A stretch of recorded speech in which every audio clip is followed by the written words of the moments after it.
기도하겠습니다. 하나님 아버지, 오늘도 말씀 앞에 섭니다. 특별히 예수님이 부활하셔서 막달라 마리아에게 처음 나타나신 장면입니다.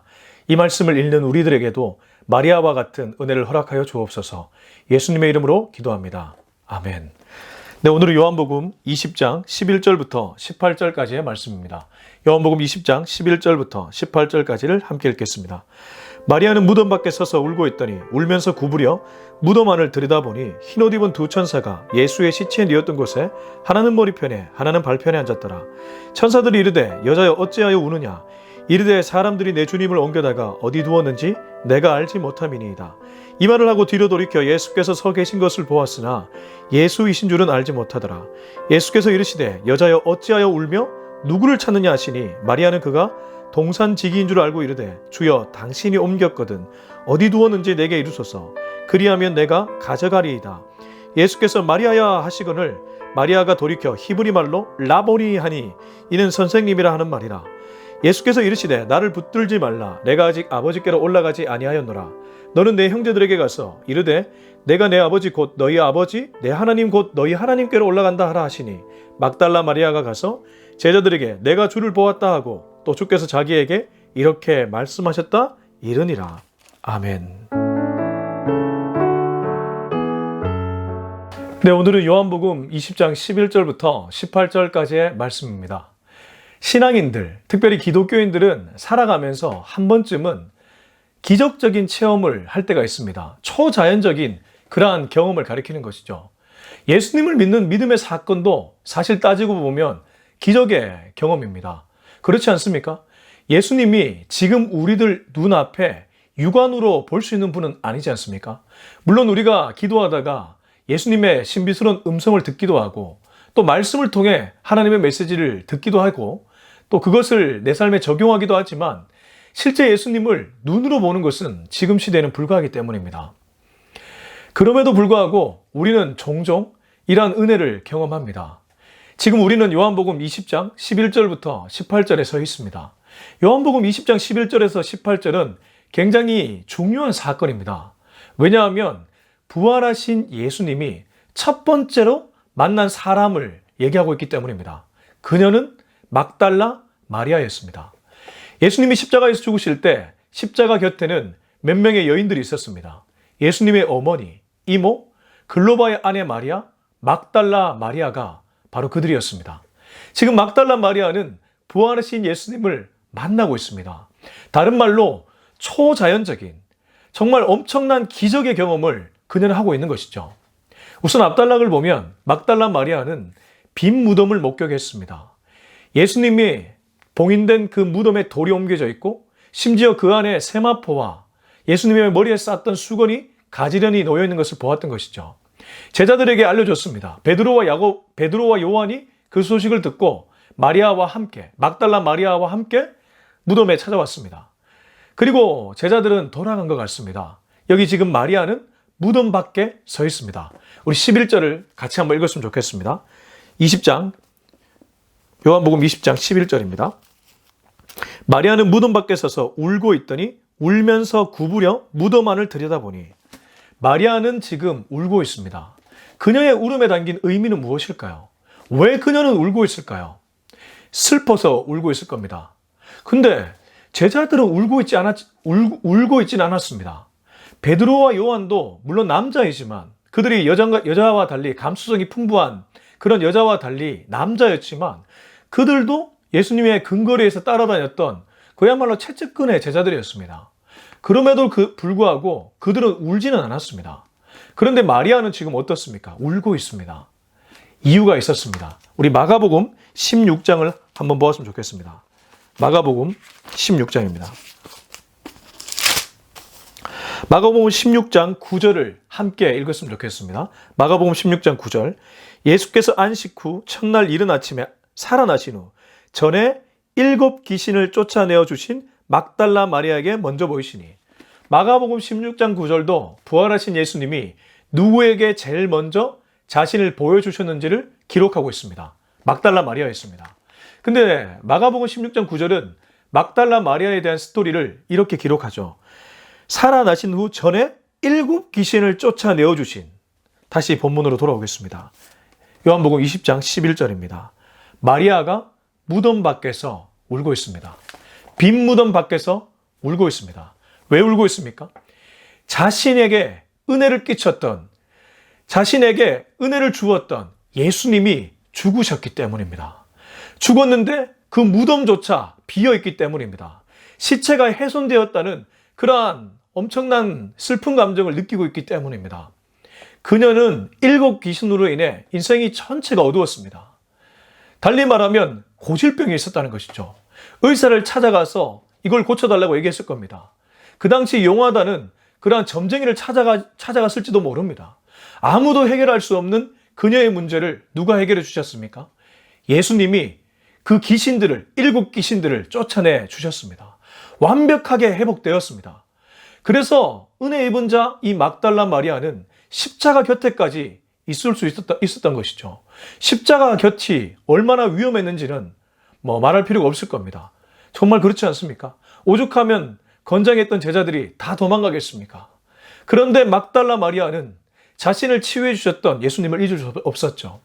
그래서 억울하게 죽은 내 예수님, 억울하게 십자가의 모진 고통을 겪고 죽은 내 예수님, 그럼에도 불구하고 시체까지 훼손돼 지금 무덤이 비어 있으니 이 막달라 마리아에게 임한 슬픔의 감정은 아마 가눌 길이 없었을 겁니다. 그래서 지금 막달라 마리아는 무덤 밖에 서서 울고 있습니다. 여러분, 우리도 가끔 이런 경험할 때가 있지 않습니까? 정말 피할 수 없는 그 슬픔의 무게. 내가 너무 좋아했던 사람이 있는데 그 사람이 먼저 떠나갔을 때, 혹은 내가 너무 좋아하는 사람이 있는데 그 사람이 억울한 모함이나 함정에 빠졌을 때, 우리도 간혹 직장 생활에서, 공동체 안에서 이러한 감정을 느낄 때가 있습니다. 막달라 마리아는 그러한 감정 상태입니다. 자, 그러면서 그녀는 구부려서 무덤 안을 살펴보았다고 얘기합니다. 12절입니다. 흰옷 입은 2 천사가 예수의 시체에 누웠던 곳에 하나는 머리편에 하나는 발편에 앉았더라. 우리는 이 구절들을 읽으면서 이 생각을 한번 해야 됩니다. 막달라 마리아는 전형적인 인간의 모습입니다. 그렇지 않습니까? 울고 있고 그 감정 때문에 아파하고 있습니다. 자신에게 은혜를 베풀었던 예수님이 지금 없습니다. 심지어 시체가 훼손되었을까 봐 걱정이 큽니다. 근데 12절은 전혀 다른 그런 반응이 나오는데 천사 2명이 등장하고 있기 때문입니다. 여러분, 지금 우리가 이 땅을 살아가면서 천사를 만날 수 있겠습니까? 천사 만나는 것이 만나지 않는 것보다 어려운 일입니다. 정말 그렇지 않습니까? 물론 기도를 하다가 가끔 신비스러운 음성을 듣기도 하고 말씀을 읽다가 와, 이 말씀은 지금 나에게 주는 메시지다, 이러한 감탄을 할 때도 있지만 흰옷 입은 천사를 만난다? 이건 정말 극히 드문 경험입니다. 지금 마리아의 삶에 갑자기 초월적인 사건이 개입되었습니다. 인간적으로 너무 슬픈 감정에 휩싸여 있을 무렵에 완전히 초월적인 사건이 그녀에게 들어왔다는 것이죠. 이것이 이 본문이 우리에게 얘기해주는 그런 사실입니다. 여러분, 지금 우리는 이 땅을 살아갑니다. 현실을 살아갑니다. 그런데 가만히 생각해 보면 신앙이라는 것이 무엇이겠습니까? 현실 안에서 초월을 내 삶에 끌어당겨 살아가는 것이 신앙 아니겠습니까? 어려운 말이 될 수 있겠지만 예수님이라는 우리가 영원토록 따를 구주도 사실은 우리 손에 잡히지 않고 우리 눈에 보이지 않습니다.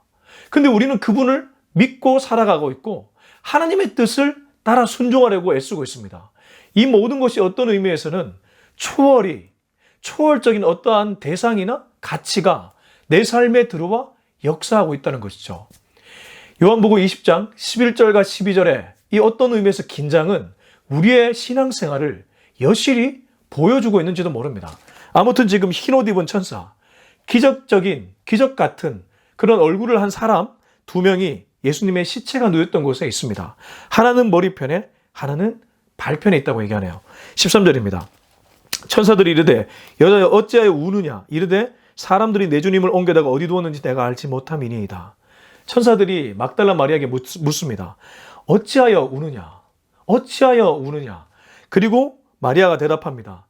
내 주님을, 나의 예수님을 누가 옮겼는지 모르겠는데 내가 그것 때문에 슬픕니다. 이렇게 고백하는 것이죠. 정말 예수님을 진하게 사랑했던 여인임에 틀림없습니다. 14절입니다.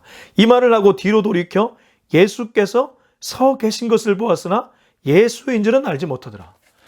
이 구절은 정말 중요합니다. 왜 그러냐 하면 예수님을 분명히 보았는데 알아보지 못했다는 그 표현이 나오고 있기 때문입니다. 다시 한번 읽어보겠습니다. 이 말을 하고 뒤로 돌이켜 예수께서 서 계신 것을 보았으나 예수이신 줄은 알지 못하더라. 왜 알아보지 못했을까요? 7 귀신을 쫓아내셨던 예수님이라면, 그리고 그렇게 사랑했던 예수님이라면, 좀 전에 십자가에서 3일 전에 죽어가는 예수님을 보았다면 못 알아볼 리가 없지 않겠습니까? 이건 초자연적으로 예수님이 나타났을까? 그런 상상을 자극하는 구절이기도 하지만, 한편으로 보면 지금 막달라 마리아라는 여인이 슬픔이라는 감정에 휩싸여 지금 제대로 된 눈을 뜨고 있지 못한다는 그런 얘기를 하고 있습니다. 좀 더 쉽게 표현하면 막달라 마리아가 너무 감정에 들어가서 자신의 지금 처한 현실을 직시하지 못하고 있다는 사실입니다. 그렇지 않습니까? 우리가 어떤 어려움에 직면하게 되면, 또 너무 극한 상황에 내몰리게 되면 사람들이 어안이 벙벙해지고 제대로 자신의 현실을 직시하지 못하게 됩니다. 이성을 뜨고 눈을 뜨고 자신의 현실을 직시하지 못하게 된다는 뜻이죠. 지금 예수님이 그녀에게 출연했습니다. 예수님을 뒤돌아서서 보게 되었습니다. 근데 예수님인 줄 알아보지 못하게 됩니다. 그렇게 사랑했고 본인이 지금 찾고 있는 예수님을 눈앞에 맞닥뜨렸음에도 불구하고 알아보지 못하는 것이죠. 이것이 우리에게 시사하는 바가 무엇이겠습니까? 우리도 그럴 때가 있다는 것이죠. 우리도 우리에게 너무 중요한 감정을 너무 묵상하다 보면 도리어 하나님의 메시지를 놓칠 때가 있습니다. 마리아는 지금 자신의 슬픔 감정에 완전히 몰입되어 있습니다. 분명 그 감정의 동기는 좋았습니다. 예수님을 사랑해서 슬퍼하고 있는 것이죠. 예수님의 십자가 훼손될까 봐 슬퍼하고 있는 것이죠. 예수님이 십자가에 억울하게 달려 죽었기 때문에 슬퍼하고 있는 것이죠. 그러나 그 슬픔 감정이 도리어 예수님을 알아보는데 장애물이 되었다는 사실입니다. 그래서 우리는 항상 깨어있기 위해 애써야 될 것입니다. 여러분, 때로 사단마귀는 우리의 감정까지 이용합니다. 하나님을 알아보지 못하도록 그 감정까지 통제하고 이용한다는 뜻입니다. 15절입니다. 예수께서 이르시되 여자여 어찌하여 울며 누구를 찾느냐. 앞에 천사가 했던 말과 비슷합니다. 여자여 어찌하여 울며 누구를 찾느냐 하시니 마리아는 그가 동산지기인 줄 알고 이르되 주여 당신이 옮겼거든 어디 두었는지 내게 이르소서 그리하면 내가 가져가리이다. 15절까지는 마리아가 예수님을 알아보지 못합니다. 심지어 예수님을 동산지기로 착각하고 있습니다. 당시 동산지기는 아마 무덤을 지키는 지킴이가 아니었을까, 그 무덤에 그 전체 지역을 담당하는 관리인이 아니었을까, 이렇게 추론합니다. 아리마다의 요셉이 예수님의 장사될 무덤을 자신의 소유지를 제공해서 그 무덤을 제공하지 않습니까? 그랬던 것처럼 지금 아리마대 사람 요셉이 고용한 동산지기가 아닐까, 그렇게 마리아는 예수님을 그렇게 이해했다는 것이죠. 여러분, 이것이 얼마나 좀 우스꽝스러운 일입니까? 눈앞에 예수님이 출연했습니다. 3일 만에 살아나셔서 분명히 막달라 마리아에게 보여주고 계십니다. 그렇게 찾고 있는 막달라 마리아에게 자신의 모습을 보여주고 있습니다. 심지어 그녀에게 이렇게 얘기했죠. 여자여 어찌하여 울며 누구를 찾느냐. 예수님이 몰라서 물었을 리 만무합니다. 알고 물으신 거죠. 모든 것을 알고 계시는 예수님은 막달라 마리아가 자신을 찾는다는 것을 알고 누구를 찾느냐. 내가 여기 있다. 이 말씀은 하시지 않았지만 그 의도로 얘기하고 계신 거죠. 그런데 그녀는 오히려 동산지기로 착각하고 이렇게 말합니다. 당신이 옮겼거든 어디 두었는지 내게 이르소서 그리하면 내가 가져가리이다. 어떤 의미에서는 충정스럽습니다. 굉장히 예수님에 대한 충성스러운 마음이 있습니다. 정작 예수님을 향해 말을 하고 있지만 그 의도는 좋은데 예수님을 못 알아보고 있는 것이죠. 참 아이러니합니다. 그렇게 예수님을 사랑했고 예수님의 은혜를 입었고 예수님 때문에 슬퍼하고 있음에도 불구하고 예수님 당신이 말하고 있는데도, 예수님 당신이 모습을 보여주고 있는데도 못 알아보고 있기 때문입니다. 이게 우리의 모습일지도 모릅니다. 저와 여러분도 이렇게 하나님이 말씀하고 있음에도 불구하고 누군가를 통해 말씀하고 있고 어떤 환경을 통해 말씀하고 있고 어떤 사람의 입술을 통해 말하고 있음에도 불구하고 못 알아볼 수 있기 때문입니다.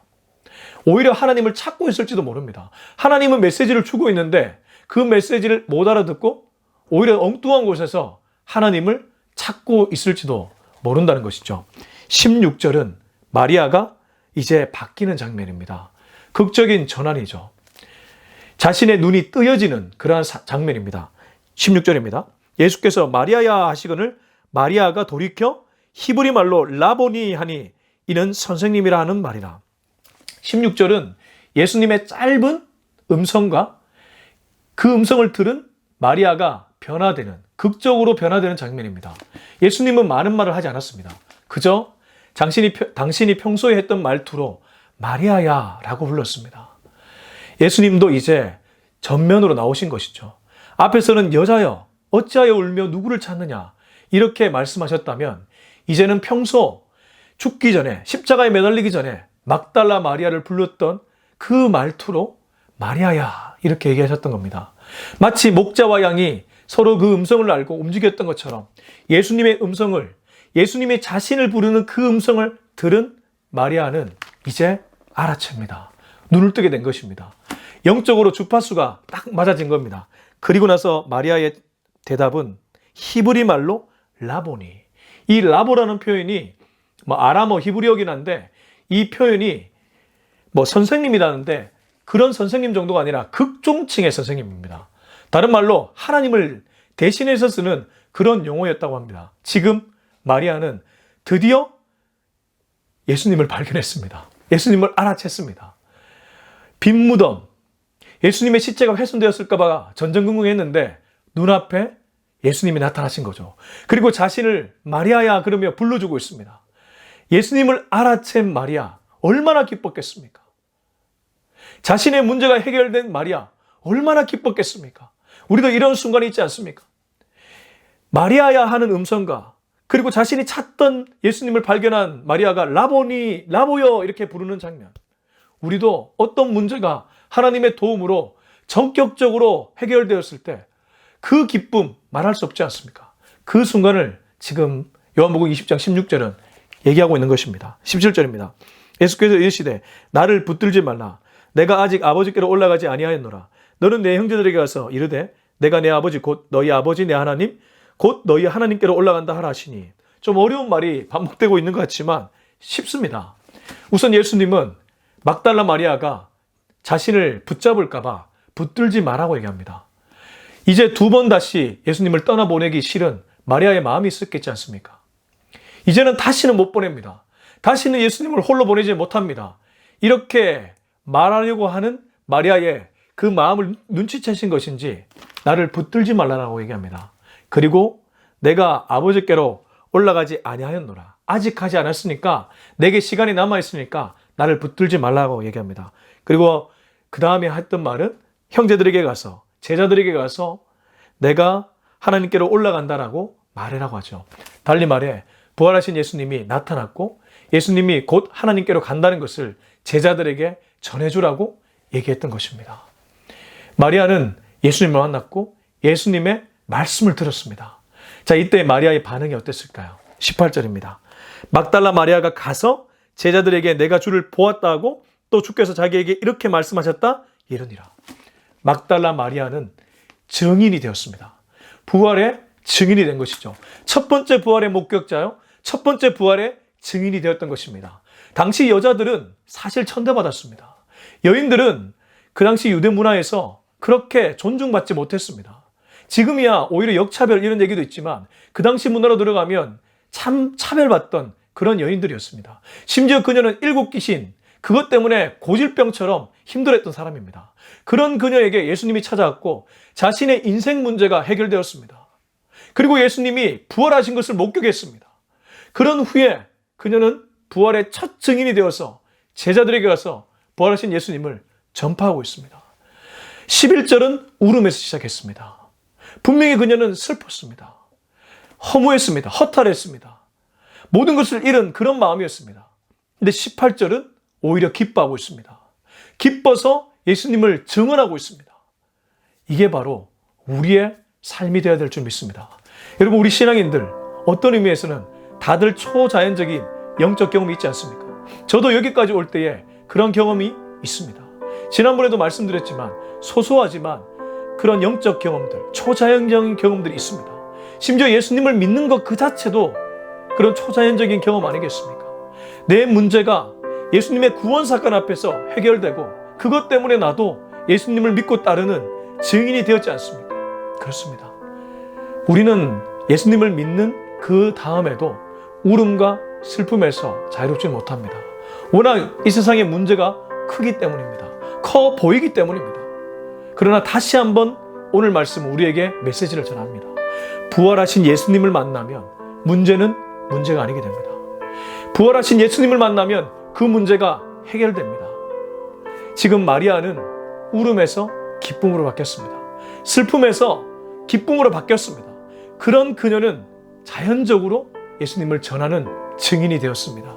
수가성 여인이 문제 해결을 받고 마을에 가서 예수님을 전하는 증인이 되었던 것처럼 지금 막달라 마리아도 부활의 첫 목격자요, 첫 증인이 된 것이죠.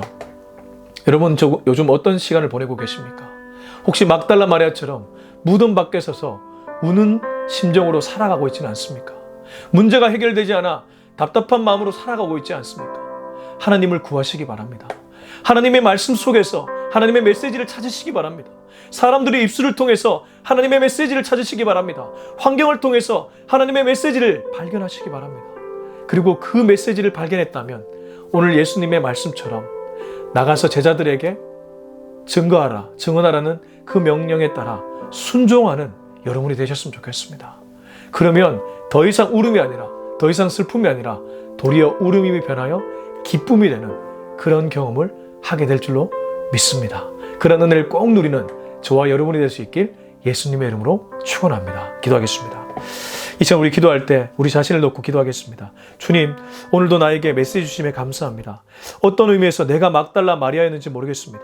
막달라 마리아처럼 무덤 밖에 서서 울고 있는 그런 사람이었는지 모르겠습니다. 예수님이 없다고, 예수님의 십자가 훼손되었을까 봐 걱정하는 그런 여인이었는지 모르겠습니다. 내 앞에 닥쳐진 문제가 너무 커서 그 감정에 휩싸여 오히려 예수님을 못 알아보고 하나님의 메시지를 발견하지 못하는 나인지도 모르겠습니다. 그러나 예수님은 분명하게 그녀에게 음성을 들려주셨고 결국 그녀도 눈뜨고 주님 발견하고 변화되었습니다. 주여, 나도 그렇게 살게 하여 주시옵소서. 우리 이 기도 제목 가지고 주님 이름을 한번 찾고 기도하는 시간 갖도록 하겠습니다. 주여, 하나님 아버지, 오늘 메시지 주심에 감사합니다. 나도 막달라 마리아처럼 슬픔이란 감정에 휩싸여 지내고 있는지도 모르겠습니다. 하나님, 어려움이라는 그 문제 때문에 돌파하지 못하고 극복하지 못하고 주님 뜻을 발견해서 그것을 선으로 바꿔내지 못하고 그 감정에 휩싸여 있는지도 모르겠습니다. 그래서 하나님의 뜻을 발견하지 못하고 하나님은 메시지를 주고 있는데 내가 모르고 지내고 있는지도 모르겠습니다. 눈이 감겨졌는지도 모르겠습니다. 주여, 나를 불쌍히 여겨주셔서 눈을 뜨게 하여 주옵소서. 주님의 음성을 바로 듣게 하여 주옵소서. 주님의 주파수와 나의 주파수가 맞아떨어져 주님의 뜻을 발견하고 순종해서 이 마리아가 변화되었던 것처럼, 마리아가 증언자로 변화되었던 것처럼, 마리아가 슬픔에서 기쁨의 사람으로 변화되었던 것처럼 나도 그렇게 변화되어 살게 하여 주시옵소서. 이제는 우리 주 예수 그리스도의 은혜와 하나님 아버지의 다음 없는 사랑과 성령의 충만하심, 기름 부으심의 역사가 오늘 부활의 첫 목격자요, 부활의 첫 증인이 된 마리아처럼 슬픔의 감정에 휩싸여 주님을 못 알아보는 사람이 아니라 도리어 주님의 음성을 듣고 또 주님의 말씀하심에 따라서 주님을 알아보고 주님의 뜻에 따라 살아가기로 다짐하는 우리 모두의 머리 위에 지금부터 영원토록 함께하기를 간절히 축원하옵나이다. 아멘.